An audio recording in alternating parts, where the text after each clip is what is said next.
ఎన్టీఆర్ జిల్లా తిరువూరులో డ్రగ్స్ పై పోలీసుల దండయాత్ర కొనసాగుతుంది.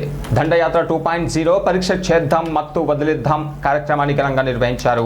సిపి ఆదేశాల మేరకు మైలవరం ఏసీపీ వై ప్రసాద్ ఆధ్వర్యంలో సర్కిల్ ఇన్స్పెక్టర్ గిరిబాబు పర్యవేక్షణలో ఆర్యవైశ్య కళ్యాణ మండపంలో ప్రత్యేక డ్రగ్స్ పరీక్షలు చేపట్టారు.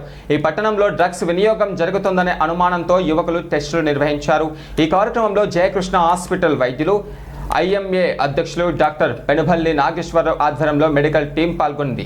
ఈ సందర్భంగా అధికారులు మాట్లాడారు. మత్తు పదార్థాలకు బానిసలైన యువత తమ విలువైన జీవితాలను కోల్పోతున్నారని ఆందోళన వ్యక్తం చేశారు. డ్రగ్స్ నిర్మూలన ద్వారా సమాజాన్ని కాపాడాలని, యువత మత్తుకు దూరంగా ఉండాలని పిలుపునిచ్చారు.